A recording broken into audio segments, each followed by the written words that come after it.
Alors, le changement d'état de l'âme, lorsqu'elle passe de l'état d'âme unie au corps à l'état d'âme séparée, implique pour saint Thomas un changement dans la manière de connaître, puisque la manière d'opérer, d'exercer, dépend un peu de la manière d'être. Alors saint Thomas va réfléchir sur les modalités de la connaissance de l'âme séparée.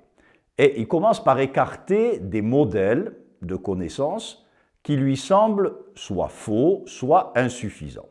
J'en retiens 3.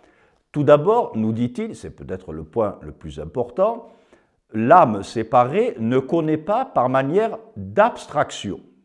Ça, c'est le mode propre de la connaissance de l'âme unie au corps.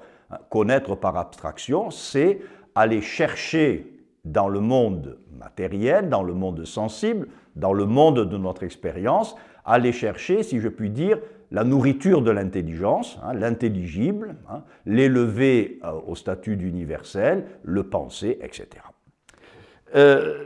Le processus abstractif, dit saint Thomas, exige la médiation des sens.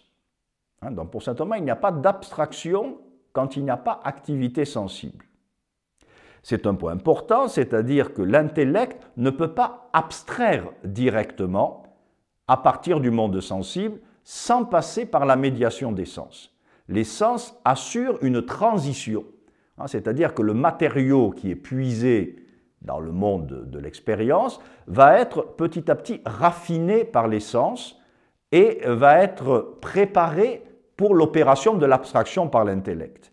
Mais saint Thomas répugne à l'idée que l'intellect, par une opération qui lui serait absolument propre, pourrait opérer l'abstraction indépendamment de la médiation des sens. Je prends un exemple pour faire comprendre. Il ne suffit pas de placer un œuf, même dégagé de sa coquille, sur l'estomac pour qu'aussitôt la digestion se fasse. Il faut d'abord que cet œuf ait été mâché, puis ait été travaillé par les sucs gastriques, et à ce moment-là se fait l'assimilation. L'assimilation ne se fait pas instantanément, si je puis dire, en posant l'objet sur la puissance. Donc, saint Thomas exclut absolument que l'âme séparée puisse connaître par manière d'abstraction. Et à l'article 6 de cette question 89, il aborde une question un peu curieuse. Il dit, est-ce que la distance nuit à la connaissance de l'âme séparée? C'est simplement un article dans lequel il dit, mais puisque l'âme séparée ne connaît pas par manière d'abstraction, qu'elle n'est pas liée au sens, elle n'est pas, si je puis dire, dans l'espace. Et donc la question de l'espace n'a rien à voir dans les modalités de la connaissance de l'âme séparée. Donc ça, c'est la première solution que saint Thomas exclut. La deuxième solution est celle qui consiste à dire que l'âme a depuis toujours, depuis sa création, en elle des idées innées, qui lui permettent de connaître la réalité, mais que ces idées sont, si vous voulez, comme des cellules dormantes. Quand on parle de cellules dormantes pour les terroristes qui restent dans un pays pendant de nombreuses années, et puis qui sont réactivés à un moment donné. Et donc, certains disaient, eh bien, nous avons des idées innées que nous n'utilisons pas parce que notre âme est unie au corps, mais dès que l'âme est séparée du corps, alors ces idées innées commencent à fonctionner. Saint Thomas est très critique à l'égard de cette solution, puisque finalement, elle consiste à dire que l'union au corps, loin d'être avantageuse, est un obstacle à la connaissance. C'est un peu l'idée que finalement, avec la mort qui est la séparation du corps, l'âme, enfin, peut épanouir ce qu'elle est depuis toujours. Donc une solution un peu de type platonicien que saint Thomas écarte.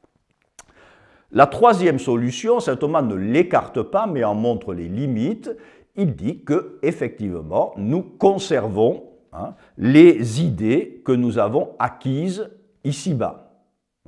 Et il en tire d'ailleurs une conséquence tout à fait digne du professeur qu'il est, en disant que plus on étudie, plus on acquiert de connaissances ici-bas, mieux ça sera ensuite pour l'âme séparée. La question, c'était de savoir où sont conservées les idées. Ceux qui disaient les idées sont conservées uniquement dans la mémoire sensible, donc dans le psychisme, disons, cérébral. Dans ce cas, évidemment, plus aucune idée ne peut rester avec la corruption du cerveau. Saint Thomas, lui, dit il y a certaines préparations de nos idées qui sont inscrites dans ce psychisme et qui disparaissent, mais les idées en elles-mêmes sont conservées dans la mémoire propre à l'intellect, dans la mémoire proprement spirituelle de l'intellect, et par conséquent, grâce à ces idées que nous avons acquises au cours de notre expérience, qui ont été enregistrées en quelque sorte dans notre mémoire intellectuelle, il y a une certaine connaissance possible pour l'âme séparée. Il reste qu'elle est tout à fait insuffisante. Saint Thomas prend l'exemple des enfants qui n'ont pas acquis d'idées pendant cette vie. Est-ce que ça veut dire que l'âme de l'enfant, une fois séparée du corps, n'a aucun type de connaissance? Évidemment non.